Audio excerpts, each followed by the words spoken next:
തളർന്നോരോ നേരത്തിലെല്ലാം തവ കരങ്ങൾ ആശ്വാസമായി. വന്ന വഴികൾ ഒന്നോർത്തിടുമ്പോൾ ഇന്നയോളം നടത്തിയ നാഥ, നന്ദിയല്ലാതില്ലൊന്നുമില്ല.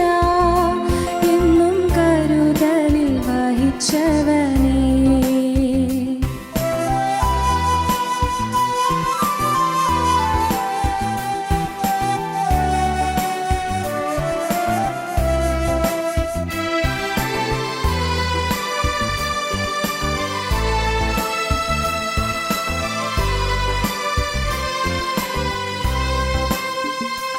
ഓടിമറയും നാളുകളെല്ലാം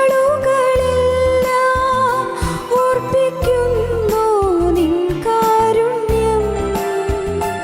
ഓടിമറയും നാളുകളെല്ലാം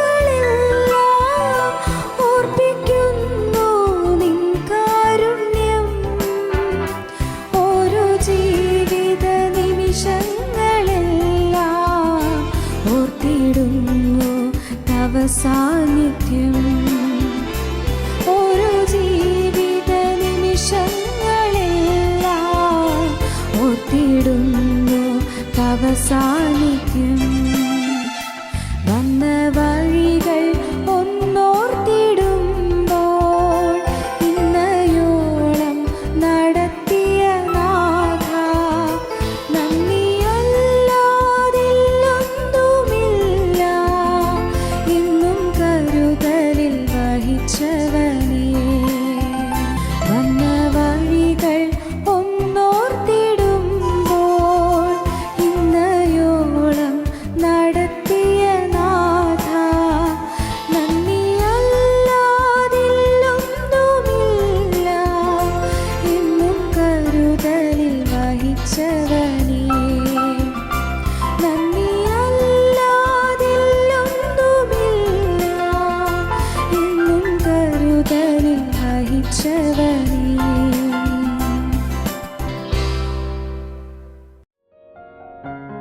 ഞങ്ങളും ക്രൂശിക്കപ്പെട്ട ക്രിസ്തുവിനെ പ്രസംഗിക്കുന്നു.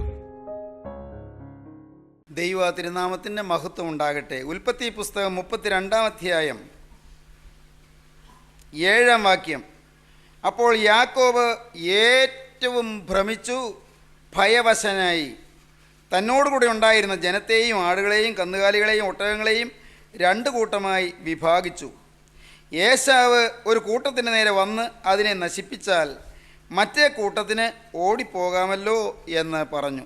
പിന്നെ യാക്കോബ് പ്രാർത്ഥിച്ചത്, എൻ്റെ പിതാവായ അബ്രഹാമിൻ്റെ ദൈവവും എൻ്റെ പിതാവായ ഇസ്ഹാക്കിൻ്റെ ദൈവവുമായുള്ളവേ, നിൻ്റെ ദേശത്തേക്ക് നിന്റെ ചാർച്ചക്കാരുടെ അടുക്കലേക്ക് മടങ്ങിപ്പോക. ഞാൻ നിനക്ക് നന്മ ചെയ്യുമെന്ന് എന്നോട് അരുളി ചെയ്ത യഹോവേ, അടിയനോട് കാണിച്ചിരിക്കുന്ന സകല ദയയ്ക്കും സകല വിശ്വസ്തതയ്ക്കും ഞാൻ അപാത്രമത്രേ. ഒരു വടിയോടുകൂടെ മാത്രമല്ലോ ഞാൻ ഈ യോർദാൻ കടന്നത്. ഇപ്പോഴോ ഞാൻ 2 കൂട്ടമായി തീർന്നിരിക്കുന്നു. എൻ്റെ സഹോദരനായ ഏശാവിൻ്റെ കയ്യിൽ നിന്ന് എന്നെ രക്ഷിക്കണമേ. പക്ഷേ അവൻ വന്ന് എന്നെയും മക്കളോടുകൂടെ തള്ളയെയും നശിപ്പിക്കുമെന്ന് ഞാൻ ഭയപ്പെടുന്നു. യാക്കോബ് ഏറ്റവും ഭ്രമിച്ച് ഭയവശനായി.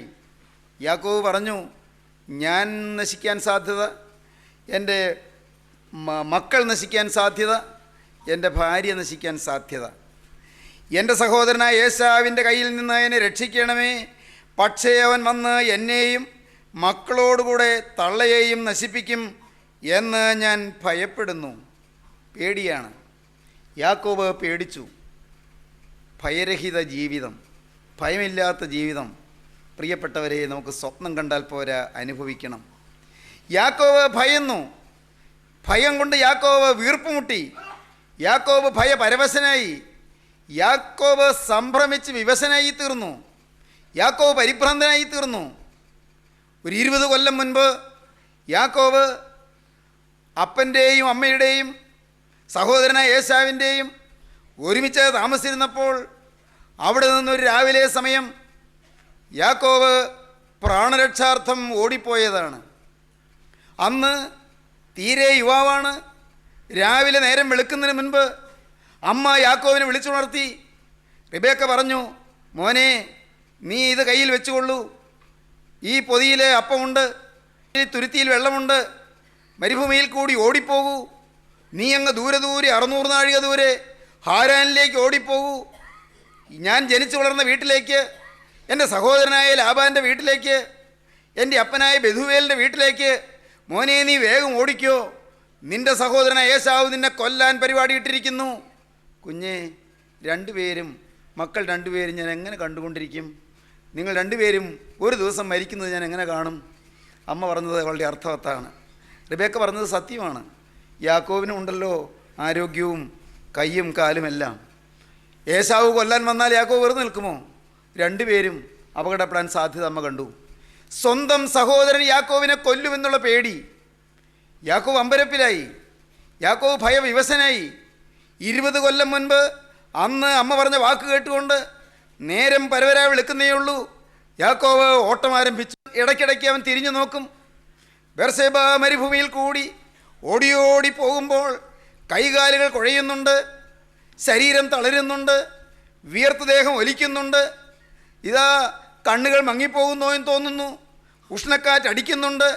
സൂര്യൻ ഉദിച്ചുദിച്ച് ഉയർന്ന് ദേഹത്ത് നല്ല അത്യുഗ്രമായ വേനലിൻ്റെ സൂര്യാതപമേൽപ്പിച്ച് ശരീരം വാടി തളരുന്നുണ്ട്, വാടി കരിയുന്നുണ്ട്.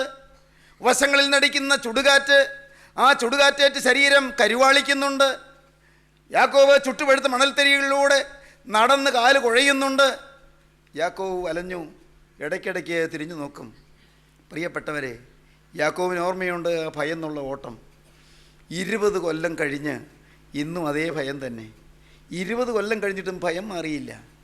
വർഷം കഴിഞ്ഞാലൊന്നും ഭയം മാറുകയില്ല പ്രിയരെ. ഒടയമ്പുരാൻ അകത്ത് വന്നാലേ ഭയം മാറൂ. പാപം ക്ഷമിക്കപ്പെട്ടാലേ ഭയം മാറൂ. പാപത്തിൻ്റെ ഭീകരമായ കരാളമായ പിടികൾ അയഞ്ഞാലേ മകനെ നിൻ്റെ ഭയം മാറൂ. മോളെ, നിൻ്റെ ഭയം മാറണമെങ്കിൽ പാപത്തിൻ്റെ പിടി നിന്നിൽ നിന്ന് മാറണം. അനേകരുടെ ജീവിതത്തിൽ പാപം ഭയമായി പിന്തുടരുകയാണ്. നാം കാണുന്നുണ്ട്. അപ്പൻ്റെ മുമ്പിൽ യാക്കോവ് ചെന്ന് നിന്ന രംഗം ഉൽപ്പത്തി പുസ്തകത്തിൽ വായിക്കുമ്പോൾ ഹൃദയാലുക്കൾ കരഞ്ഞു പോകും. അപ്പൻ്റെ മുമ്പിൽ യാക്കോവ് ചെന്ന് നിന്നു. അപ്പൻ കണ്ണുകാഴ്ചയില്ലാതിരിക്കുകയാണ്. കണ്ണ് മങ്ങി തുടങ്ങി. ഇസ്ഹാക്കിൻ്റെ കണ്ണ് മങ്ങി. നാം വായിക്കുന്ന അങ്ങനെയാണ്. 100 വയസ്സ് പ്രായമായി ഇസ്ഹാക്കിനന്ന്. അന്ന് ഇസ്ഹാക്ക് വൃദ്ധനായി. 27 അധ്യായം 1 വാക്യം. അവൻ്റെ കണ്ണ് കാണാൻ വയ്യാതോണം മങ്ങിയപ്പോൾ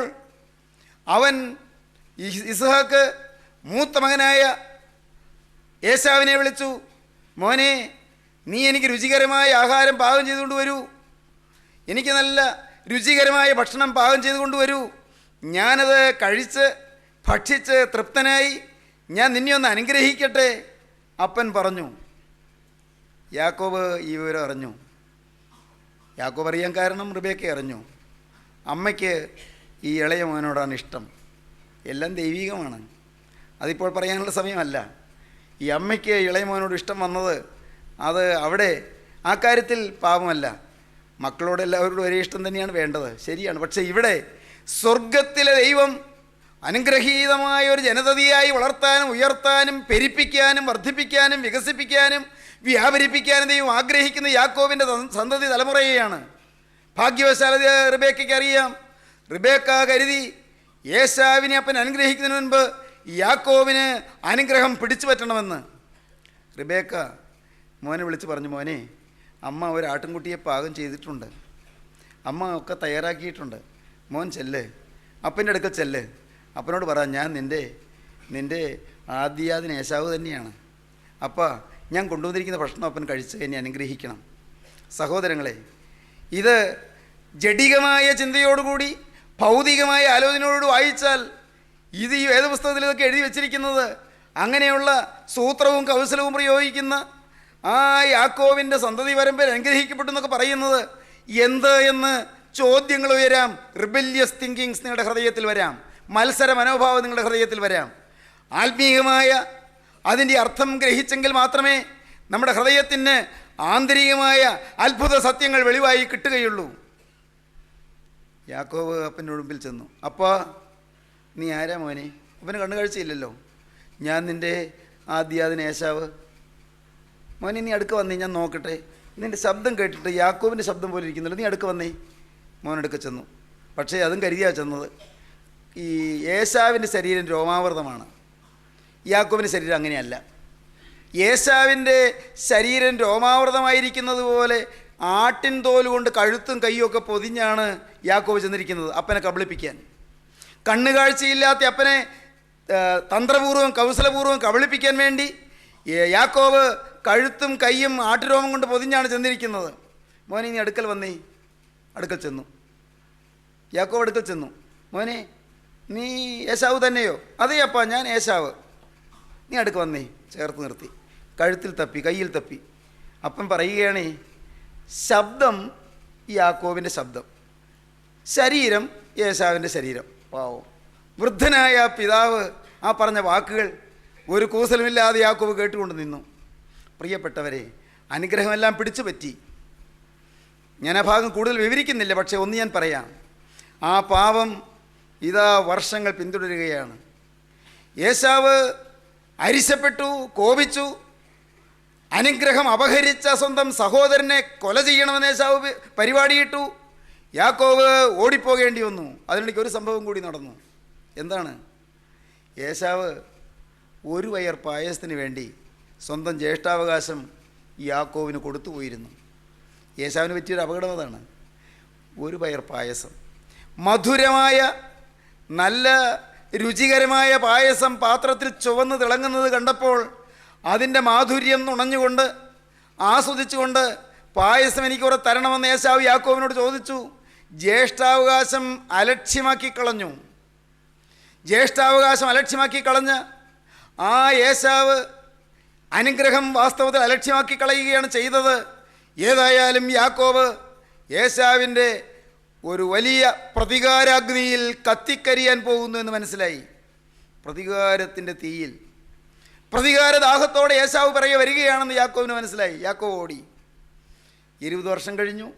അന്ന് പോയപ്പോൾ ഏകനായിട്ടാണ് പോയത്. ഇന്നോ ധാരാളം ആടുമാടുകൾ, ധാരാളം ദാസിദാസന്മാർ, എല്ലാ വകയുമുണ്ട്, നല്ല നിറവ്, നല്ല ഐശ്വര്യം. പക്ഷേ പുറമേ ഐശ്വര്യമുണ്ട്, നിറവുണ്ട്, പുറമേ സമൃദ്ധിയുണ്ട്, എല്ലാം ഉണ്ട്. പക്ഷേ അകമയോ ഭയം മാത്രം. നാം 32-ാം അധ്യായത്തിൽ, ഉൽപ്പത്തി പുസ്തകം 32-ാം അധ്യായത്തിൽ നാം വായിക്കുന്നത് യാക്കോവിൻ്റെ പേടി കൊണ്ട് യാക്കോബ് ഏശാവിൻ്റെ അടുക്കിലേക്ക് ദൂതന്മാരെ അയക്കുന്നതായിട്ടാണ്. വായിക്കാം 32-ാം അധ്യായം 3-ാം വാക്യം മുതൽ. അനന്തരം യാക്കോബ് ഏതോ നാടായ സെയീർ ദേശത്ത് തൻ്റെ സഹോദരനായ ഏശാവിൻ്റെ അടുക്കൽ തനിക്ക് മുൻപായി ദൂതന്മാരെ അയച്ചു. അവരോട് കൽപ്പിച്ചതെന്തെന്നാൽ, എൻ്റെ യജമാനായ ഏശാവിനോട് ഇങ്ങനെ പറവീൻ, നിൻ്റെ അടിയാൻ യാക്കോബ് ഇപ്രകാരം പറയുന്നു, ഞാൻ ലാബാൻ്റെ അടുക്കൽ പരദേശിയായി പാർത്തു, ഇന്നുവരെ അവിടെ താമസിച്ചു. എനിക്ക് കാളയും കഴുതയും ആടും ദാസിദാസന്മാരും ഉണ്ട്. നിനക്കെന്നോട് കൃപ തോന്നേണ്ടതിനാകുന്നു യജമാനെ അറിയിപ്പാൻ ആളയക്കുന്നത്. പ്രിയപ്പെട്ടവരെ, എന്ത് വിനയമായിട്ടാണ് പറയുന്നത്! മരണഭയം. ഏശാവിനെ പ്രീതിപ്പെടുത്താൻ നല്ല മധുര വാക്കുകൾ പറയുകയാണ്, ആദരപൂർണമായ വാക്കുകൾ പറയുകയാണ്. എൻ്റെ യജമാനായ ഏശാവ് എന്നാണ് പറയുന്നത്. നിൻ്റെ അടിയാനായ ദാസൻ എന്നാണ് സ്വയം പറയുന്നത്. ഭയപ്പാടോടുകൂടിയാണ് പറയുന്നത്. ഏശാവെങ്ങാൻ വന്ന് കൊന്നുകളയുമോ പേടിക്കുകയാണ്. 20 വർഷം മുൻപേ ഇരിക്കുന്ന വൈരാഗ്യം പക തീർക്കാൻ കിട്ടിയ അവസരം ഏശാവ് ഉപയോഗിക്കുമോ? ഭയചകിതനായി നിന്നുകൊണ്ട് യാക്കോബ് തന്ത്രപൂർവ്വം ദൂതന്മാരെ അയക്കുകയാണ് ഏശാവിൻ്റെ മനോഗതം അറിയാൻ. നാട്ടിലേക്ക് ചെന്നാൽ പിടികൂടുമോ, കൊന്നുകളയുമോ? പ്രിയപ്പെട്ടവരെ, മരണഭയം നിങ്ങളെ അലട്ടുന്നുണ്ടോ? ആരെങ്കിലും ശത്രുക്കൾ നിങ്ങളെ അപകടത്തിലാക്കുമെന്നുള്ള പേടി നിങ്ങൾക്കുണ്ടോ? ഏതെങ്കിലും ഒരു അപകടം നിങ്ങൾക്ക് വരാൻ പോകുന്നുള്ളതായ ഭയം നിങ്ങളെ അലട്ടുന്നുണ്ടോ? ഏതോ ചില ശത്രുക്കൾ നിങ്ങൾക്ക് ദോഷം ചെയ്യാൻ നിരൂപിച്ചിരിക്കുന്നു എന്നുള്ളതായ ഭയം നിങ്ങളെ അലട്ടിക്കൊണ്ടിരിക്കുന്നുണ്ടോ? യാക്കോബിനെ ആ ഭയം അലട്ടി. ഏശാവിനെ ഒന്ന് പ്രീണനം ചെയ്യാൻ, ഒന്ന് സന്തോഷിപ്പിക്കാൻ അതിനുവേണ്ടി ദൂതന്മാരെ അയച്ചു. എൻ്റെ യജമാനായ ഏശാവിനോട് ഇങ്ങനെ പറവീൻ, നിൻ്റെ അടിയാൻ യാക്കോബ് ഇപ്രകാരം പറയുന്നു, ഇനി എന്നോട് നിനക്ക് കൃപ തോന്നേണ്ടതിനാകുന്നു യജമാനെ അറിയിപ്പാൻ ആളയക്കുന്നത്. പോയവരെ വന്ന് പറഞ്ഞപ്പോൾ യാക്കോബ് ശരിക്കും പേടിച്ചു, വിറച്ചുപോയി. അവർ വന്നെന്താ പറഞ്ഞത്? ദൂതന്മാർ യാക്കോബിൻ്റെ അടുക്കൽ മടങ്ങി വന്നു, ഞങ്ങൾ നിൻ്റെ സഹോദരനായ ഏശാവിൻ്റെ അടുക്കൽ പോയി വന്നു, അവൻ 400 ആളുമായി നിന്നെ എതിരേൽപ്പാൻ വരുന്നു എന്ന് പറഞ്ഞു. അത് കേട്ടപ്പോൾ യാക്കോബ് ഭ്രമിച്ചു, ഭയവശനായി. 400 ആളുമായിട്ടാണ് വരുന്നത്. തീർച്ചയായിട്ടും അപകടപ്പെടുത്താൻ തന്നെയാണ്. കൊല്ലാൻ തന്നെയാണ്. യാക്കോബിന് മനസ്സിലായി. 400 ആളുമായി വരുന്നു. യാക്കോബ് ഏറ്റവും ഭ്രമിച്ച ഭയവശനായി തന്നോടുകൂടെ ഉണ്ടായിരുന്ന ജനത്തെയും ആടുകളെയും കന്നുകാലികളെയും ഒട്ടകങ്ങളെയും 2 കൂട്ടമായി വിഭാഗിച്ചു. ഏശാവ് ഒരു കൂട്ടത്തിന് നേരെ വന്ന് അതിനെ നശിപ്പിച്ചാൽ മറ്റേ കൂട്ടത്തിന് ഓടിപ്പോകാമല്ലോ എന്ന് പറഞ്ഞു. പ്രിയപ്പെട്ടവരെ, 2 കൂട്ടമായി വിഭാഗിച്ചു. ഒരു കൂട്ടത്തിന് ഓടിപ്പോകാം, മറ്റേ കൂട്ടത്തെ കൊല്ലുമ്പോൾ 2 കൂട്ടമാക്കി നിർത്തി. തന്ത്രപൂർവമാണ്, എങ്ങനെയും രക്ഷപ്പെടണം. സഹോദരങ്ങളെ, മനുഷ്യൻ ബുദ്ധിശാലിയിൽ, അവൻ്റെ മാനുഷിക ബുദ്ധിയിൽ തന്ത്രങ്ങൾ മെനയുകയാണ്. അവൻ ബുദ്ധിപൂർവ്വം കരുക്കൾ നീക്കുകയാണ്, എങ്ങനെയെങ്കിലും രക്ഷപ്പെടാനുള്ള വഴികൾ. സ്നേഹിതരെ, ബുദ്ധിശാലികൾ നോക്കണ്ട എന്ന് ഞാൻ പറയില്ല, നിങ്ങൾ ബുദ്ധിപൂർവ്വം കാര്യങ്ങൾ നിയന്ത്രിക്കേണ്ട എന്ന് ഞാൻ പറയില്ല. പക്ഷേ ഞാനൊന്ന് പറയാം, നിൻ്റെ ബുദ്ധിയോ തത്വജ്ഞാനമോ നിന്നെ രക്ഷിക്കുകയില്ല. നിന്നെ രക്ഷിക്കണമെങ്കിൽ നിൻ്റെ ദൈവം നിൻ്റെ ജീവിതത്തിലേക്ക് വരണം. ദൈവം നിൻ്റെ ജീവിതത്തിലേക്ക് വരണമെങ്കിൽ പാപം നിന്നിൽ നിന്ന് മാറണം. സ്നേഹിതരെ, 20 വർഷം മുൻപ് അപ്പൻ്റെ മുൻപിൽ ഞാൻ നിൻ്റെ മകൻ ഏശാവെന്ന് നുണ പറഞ്ഞ അതേ നാവുകൊണ്ട് തിരുത്തി പറയണം, ഞാൻ യാക്കോബ് എന്ന് തിരുത്തി പറയണം. സ്നേഹിതരെ, ഇവിടെ നാം അതാണ് കാണുന്നത്. യാക്കോബ് അന്ന് എല്ലാ കൂട്ടത്തെയും മറുകരയെ കടത്തി യാബോക്ക് കടവിങ്കൽ തൻ്റെ ദാസിദാസന്മാരെ അക്കരയ്ക്ക് കടത്തി, ആടുമാടുകളെ അപ്പുറത്തേക്ക് കടത്തി, ഭാര്യമാരെയും മക്കളെയും അപ്പുറത്തേക്ക് കടത്തി, ലേയും റാഹേലും എല്ലാം അക്കരയ്ക്ക് കടന്നു. നോക്കൂ പ്രിയപ്പെട്ടവരെ, എല്ലാവരും അക്കരയ്ക്ക് കടന്നു. ഇനി യാക്കോബ് മാത്രം ഇക്കരെ ശേഷിച്ചു. യാക്കോബ് ദൈവസന്നിധിയിൽ ഇരുന്നു. യാക്കോബ് ജീവിതത്തിലേക്ക് തിരിഞ്ഞു നോക്കി. യാക്കോബിനൊരു പ്ലാനുണ്ട്. എന്താണ് പ്ലാൻ? എൻ്റെ ദാസിദാസന്മാരെ കൊല്ലുകയോ ആടുമാടുകളെ അപഹരിക്കുകയോ എൻ്റെ ഭാര്യമാരെയോ മക്കളെയോ കൊല്ലുകയോ ചെയ്താൽ അറ്റ കൈക്ക് എനിക്ക് ഓടി രക്ഷപ്പെടാമല്ലോ എന്ന് യാക്കോബ് ഓർത്തു. ഓടി രക്ഷപ്പെടാമല്ലോ എന്ന്. ആ കടവ് കടന്ന് ഏശാവിക്കര വരുമ്പോഴേക്കും എനിക്ക് ഒരാൾക്ക് ഓടി രക്ഷപ്പെടാമല്ലോ. സഹോദരങ്ങളെ, അന്ന് രാത്രി സ്നേഹവാനായ ദൈവം യാക്കോബിനോട് ഇടപെട്ടു. 32-ാം അധ്യായം 22-ാം വാക്യം മുതൽ വായിക്കുമ്പോൾ നാം കോരിത്തരിച്ചു പോകും. അന്ന് രാത്രി നിത്യനായ ദൈവം യാക്കോബിനോട് ഇടപെട്ടു. ദൈവം യാക്കോബിനോട് വെല്ലുവിളിച്ചു. ദൈവം യാക്കോബിനോട് ദ്വന്ദ്വയുദ്ധം ചെയ്തു. എന്താണ്? കയ്യിൽ പിടിച്ച് ദ്വന്ദ്വയുദ്ധമല്ല, യാക്കോബിൻ്റെ ഉള്ളത്തോട്, യാക്കോബിൻ്റെ ആളത്വത്തോട്, യാക്കോബിൻ്റെ കഠിന പ്രകൃതിയോട്, യാക്കോബിൻ്റെ മാനുഷിക കൗശലത്തോട്, യാക്കോബിൻ്റെ സ്വന്തം ബുദ്ധിയോട്, യാക്കോബ് ആശ്രയിക്കുന്ന സ്വന്തം ചിന്താഗതികളോട് ദൈവം യുദ്ധം ചെയ്തു. അവസാനം കാണുന്നത് ഇങ്ങനെയാണ്. വായിക്കാം 22-ാം വാക്യം. രാത്രിയിൽ അവൻ എഴുന്നേറ്റു, തൻ്റെ 2 ഭാര്യമാരെയും 2 ദാസിമാരെയും 11 പുത്രന്മാരെയും കൂട്ടി യബ്ബോക്ക് കടവ് കിടന്നു. അങ്ങനെ അവൻ അവരെ കൂട്ടി ആറ്റിന് അക്കരെ കടത്തി. തനിക്കുള്ളതൊക്കെയും അക്കരെ കടത്തിയ ശേഷം യാക്കോബ് തനിയെ ശേഷിച്ചു. അപ്പോൾ ഒരു പുരുഷൻ ഉഷസാവുവോളം അവനോട് മല്ല് പിടിച്ചു. ഈ ഒരു പുരുഷൻ മല്ല് പിടിച്ച പുരുഷൻ ആരാണ്? നിത്യനായ ദൈവം. സഹോദരങ്ങളെ, ഈ ദൈവം നമ്മോട് മല്ല് പിടിക്കുക എന്ന് പറഞ്ഞാൽ നമ്മളെ തോൽപ്പിക്കാനല്ല, നമ്മുടെ ആളത്വത്തെ ഒന്ന് വിനയപ്പെടുത്താൻ. ഞാനെന്ന് പറയുന്ന മനുഷ്യന് കഴിവില്ല എന്ന് ഞാൻ സമ്മതിക്കാൻ, എനിക്ക് ഓടി രക്ഷപ്പെടാനുള്ള വക പോലും ഇല്ല എന്ന് ഞാൻ സമ്മതിക്കാൻ, എൻ്റെ സ്വന്തം കഴിവുകൊണ്ട് ഞാൻ നേടുകയില്ല എന്ന് ഞാൻ സ്വയം സമ്മതിക്കുന്ന ഒരു പൂജ്യാവസ്ഥയിലേക്ക് ഞാൻ വരാൻ ദൈവം എന്നോട് മല്ല് പിടിച്ചുകൊണ്ടിരിക്കുന്നു. നിങ്ങളുടെ ജീവിതത്തിൽ ദൈവം നിങ്ങളോട് മല്ല് പിടിച്ച രംഗങ്ങൾ നിങ്ങൾക്ക് ഓർമ്മയുണ്ടോ? നിങ്ങളുടെ പൂജ്യാവസ്ഥ നിങ്ങൾക്ക് മനസ്സിലാക്കി തന്ന രംഗങ്ങൾ, നിങ്ങൾക്ക് സ്വന്തം കഴിവില്ല നിങ്ങൾക്ക് മനസ്സിലാകുമാറ് ദൈവത്തിൻ്റെ കൃപ നിങ്ങളിൽ വ്യാപരിച്ചതായ രംഗങ്ങൾ, നിങ്ങളുടെ സ്വന്തം കഴിവോട് നിങ്ങൾ രക്ഷപ്പെടുകയില്ല എന്ന് നിങ്ങൾ അറിഞ്ഞതായ കാര്യങ്ങൾ. സ്നേഹിതരെ, ഓർക്കൂ, നിത്യനായ ദൈവത്തിന് അനന്ത സ്നേഹമാണ് നമ്മോട് മല്ല് പിടിക്കുന്നത്. നമ്മെ തന്നെ കാണാൻ, നമ്മുടെ ഒന്നുമില്ലായ്മ കാണാൻ ദൈവം നമ്മോട് യുദ്ധം ചെയ്യുകയാണ്. ദൈവം നമ്മോട് മല്ല് പിടിക്കുകയാണ്, ദ്വന്ദ്വയുദ്ധം ചെയ്യുകയാണ്. ദൈവത്തിൻ്റെ ആത്മാവ് നമ്മെ ഡീൽ ചെയ്യുകയാണ്. ആത്മാവ് നമ്മോട് ഇടപെടുകയാണ്. പരിശുദ്ധാത്മാവ് നമ്മോട് വളരെ വ്യക്തമായി വാദിക്കുകയാണ്. ദൈവത്തിൻ്റെ ആത്മാവിൻ്റെ ഡീലിങ്സ് അതിമനോഹരമാണത്. ആത്മാവിൻ്റെ ഡീലിങ്സ്, പരിശുദ്ധാത്മാവിൻ്റെ ഇടപെടലുകൾ. എന്തുണ്ടായി? യാക്കോബ് താഴുന്നില്ല. യാക്കോബ് അപ്പോഴെല്ലാം ഉള്ളിലൊരു ധാരണ, എന്തു വന്നാലും ശരി, പേടിക്കാനൊന്നുമില്ല. എൻ്റെ ഭാര്യമാരെ പിടിച്ചുകൊണ്ട് പോകും, ശരി, മക്കളെ കൊണ്ടുപോകും, പോട്ടെ, ആടുമാടുകളും ദാസദാസന്മാരും പോകട്ടെ, ഞാനൊരാൾ രക്ഷപ്പെടും, ഞാൻ ഓടും, നല്ല വേഗം ഓടും, എൻ്റെ ഒപ്പം ഒന്നും എൻ്റെ ചേട്ടൻ ഓടിയെത്തുകയില്ല.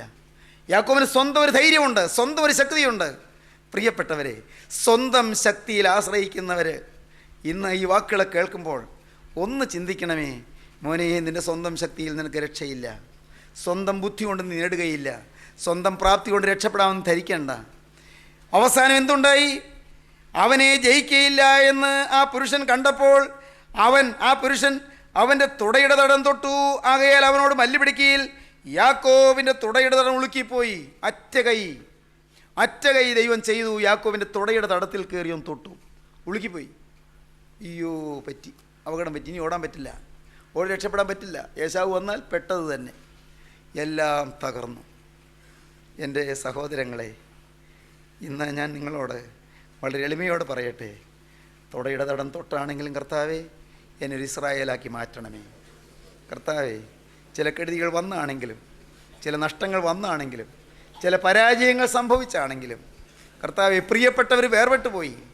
എൻ്റെ പ്രിയ മക്കൾ എന്നെ വിട്ടുപോയി. എൻ്റെ കർത്താവെ, എൻ്റെ പ്രിയപ്പെട്ട ഭർത്താവ് നേരത്തെ അക്കരയ്ക്ക് പറന്നുപോയി.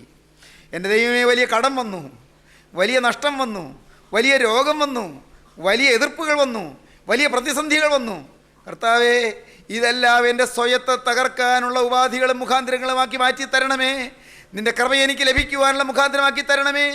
എനിക്ക് വന്ന കനത്ത നഷ്ടം, എനിക്ക് വന്ന ഭീമമായ കടം, കർത്താവേ, എനിക്ക് വന്ന ജപ്തി നോട്ടീസ്, എനിക്ക് വന്നതായ മാരകമായ രോഗം, എനിക്ക് വന്നതായ ചില പ്രതിസന്ധികൾ, എൻ്റെ പരീക്ഷയിൽ തുടരെയുള്ള തോൽവികൾ, എനിക്കുണ്ടായിരുന്ന ജോലി നഷ്ടപ്പെട്ടത്, പ്രൊമോഷൻ തടയപ്പെട്ടത്, കരുണയുള്ള കർത്താവേ, എൻ്റെ ജീവിതത്തിൽ വന്നതായ നഷ്ടങ്ങൾ, കഷ്ടങ്ങൾ, കേടുകൾ, കെടുതികൾ, ഇതെല്ലാം എൻ്റെ സ്വയം തകരുവാനും സ്വയം ഉടയുവാനും തന്മൂലം ഞാൻ ഇസ്രായേലായി മാറുവാനും എൻ്റെ പാപം, വർഷങ്ങളായുള്ള പാപം ഏറ്റുപറയുവാനും മുഖാന്തരമാക്കി തീർക്കണമേ. ദൈവമക്കളെ, നിങ്ങൾ പ്രാർത്ഥിപ്പീൻ. യാക്കോബിൻ്റെ തുടയുടെ തടം തൊട്ടു. അന്നു മുതൽ യാക്കോബ് മുടന്തി നടന്നു. അതുകൊണ്ടാണ് എബ്രായ ലേഖനം 11-ാം അധ്യായത്തിൽ പറയുന്നത്, യാക്കോബ് തൻ്റെ വടിയുടെ അറ്റത്ത് ചാരിക്കൊണ്ട് നമസ്കരിച്ചു എന്ന്. 21-ാം വാക്യം, വിശ്വാസത്താൽ യാക്കോബ് മരണകാലത്തെങ്കിൽ യോസേഫിൻ്റെ മക്കളെ ഇരുവരെയും അനുഗ്രഹിക്കുകയും തൻ്റെ വടിയുടെ അറ്റത്ത് ചാരിക്കൊണ്ട് നമസ്കരിക്കുകയും ചെയ്തു. അതിൽ പിന്നെ എന്നും ഒരു വടി വേണം. പാവം എന്തിപ്പോയി, മുടന്തായിപ്പോയി, ഉളുക്കിപ്പോയി. യാക്കോബ് തകർന്നു. ഇപ്പോൾ യാക്കോബ് എന്ത് ചെയ്തു? അത് 32-ാം അധ്യായം നമുക്ക് വായിക്കുമ്പോൾ കാണാം. അവന് ജയിക്കുകയില്ല എന്ന് കണ്ടപ്പോൾ അവൻ അവൻ്റെ തുടയുടെ തടം തൊട്ടു. ആകയാൽ കൊണ്ട് മല്ലുപിടിക്കയില്ല. യാക്കോബിൻ്റെ തുടയുടെ തടം ഉളുക്കിപ്പോയി. എന്നെ വിടുക, ഉഷസ്സുതിക്കുന്നുവല്ലോ എന്നവൻ പറഞ്ഞതിന്, നീ എന്നെ അനുഗ്രഹിച്ചല്ലാതെ ഞാൻ നിന്നെ വിടുകയില്ല എന്ന് പറഞ്ഞു. ദൈവം തമ്പുരാൻ മാറാൻ തുടങ്ങിയപ്പോൾ യാക്കോബ് ഉറുപ്പടക്കം പിടിച്ചു. എന്നെ അനുഗ്രഹിക്കാതെ ഞാൻ നിന്നെ വിടുകയില്ല. ഇനി എൻ്റെ കഴിവെല്ലാം പോയി. എന്നെ എൻ്റെ സഹോദരൻ പിടികൂടും, എന്നെ കൊല്ലും. ഇനി നിന്നെ അനുഗ്രഹിച്ചേ പറ്റൂ. സ്നേഹിതരെ, നിങ്ങൾ കർത്താവിനെ മുറുകെ പിടിക്കണം, അള്ളിപ്പിടിക്കണം. സ്തോത്രം, ദൈവത്തിന് സ്തോത്രം, ഹല്ലേലൂയ. അള്ളിപ്പിടിക്കണം, കർത്താവിനെ മുറുകെ പിടിക്കണം. കർത്താവേ, നീ എൻ്റെ ജീവിതത്തിൽ നിന്ന് മാറിയാൽ ഞാൻ പൂജ്യമല്ലേ. കർത്താവേ, നീ മാറല്ലേ. എൻ്റെ പാപം എൻ്റെ മേൽ കണക്കിടല്ലേ. എൻ്റെ അകൃത്യം എന്നോട് ഓർക്കല്ലേ. എൻ്റെ ലംഘനം എന്നോട് ക്ഷമിക്കണമേ. എൻ്റെ സ്വഭാവം മാറ്റി തരണമേ. നീ എന്നെ അനുഗ്രഹിച്ചല്ല ഞാൻ നിന്നെ വിടുകയില്ല എന്ന് യാക്കോബ് പറഞ്ഞു. ദൈവത്തിന് സ്തോത്രം. അപ്പോൾ നാം വായിക്കുന്ന എന്താണ്? നീ എന്നെ അനുഗ്രഹിച്ചല്ല ഞാൻ നിന്നെ വിടുകയില്ല എന്നവൻ പറഞ്ഞു. നിൻ്റെ പേരെന്ത് എന്നവൻ അവനോട് ചോദിച്ചു. യാക്കോബ് എന്നവൻ പറഞ്ഞു. 20 കൊല്ലം മുമ്പ് സ്വന്തം അപ്പൻ്റെ മുമ്പിൽ ഞാൻ നിൻ്റെ ആദ്യാതനായ ഏശാവ് എന്ന് പറഞ്ഞ അതേ നാവുകൊണ്ട് ഇന്ന് തിരുത്തി പറയുകയാണ്, ഞാൻ യാക്കോബ്. തിരുത്തി പറയണം പ്രിയരെ. നിങ്ങൾക്ക് തിരുത്താൻ പലതും കാണും. എനിക്ക് തിരുത്താനുണ്ടായിരുന്നു. തിരുത്താൻ ഞാൻ മാപ്പ് ചോദിക്കേണ്ടടുത്ത് പോയി മാപ്പ് ചോദിച്ചു. കൊടുത്തു തീർക്കാനുള്ളത് പോയി കൊടുത്തു തീർത്തു. ചിലരോട് കൊടുത്തു തീർത്തിട്ട് മാപ്പ് ചോദിച്ചു. പ്രിയപ്പെട്ടവരെ, പിണങ്ങിയിരുന്നവരോട് ഇണങ്ങുവാൻ മാപ്പ് ചോദിച്ച് നിരപ്പായി. സ്വർഗത്തിലെ ദൈവം പാവപ്പെട്ട എന്നെ അനുഗ്രഹിച്ചു. ദൈവത്തിന് അനുഗ്രഹം നിങ്ങൾക്ക് വേണമോ? പാപം മാറ്റിയേ പറ്റൂ. തിരുത്താനുള്ളത് തിരുത്തിയേ പറ്റൂ. ആരോടും അകൽച്ചയായിരിക്കരുത്, ആരോടും പിണങ്ങിയിരിക്കരുത്, ആരെയും വൈരാഗ്യത്തിൽ കാണരുത്. എല്ലാവരെയും സ്നേഹിക്കുവീൻ. ആരോടെങ്കിലും നിങ്ങൾ തെറ്റ് ചെയ്തെങ്കിൽ നിങ്ങൾ പോയി ലജ്ജ കൂടാതെ മാപ്പ് ചോദിക്കുവീൻ, നിരപ്പാകുവീൻ. ദൈവമക്കളെ, നിൻ്റെ പേരെന്ത് എന്ന് ചോദിച്ചു. ഞാൻ യാക്കോബ് എന്നവൻ പറഞ്ഞു. നീ ദൈവത്തോട് മനുഷ്യരോട് മല്ലുപിടിച്ച് ജയിച്ചതുകൊണ്ട് നിൻ്റെ പേര് ഇനി യാക്കോബ് എന്നല്ല ഇസ്രായേൽ എന്ന് വിളിക്കപ്പെടുമെന്ന് അവൻ പറഞ്ഞു. യാക്കോബ് അവനോട് നിൻ്റെ പേര് എനിക്ക് പറഞ്ഞു തരണമെന്ന് അപേക്ഷിച്ചു. നീ എൻ്റെ പേര് ചോദിക്കുന്ന എന്ത് അവൻ പറഞ്ഞു.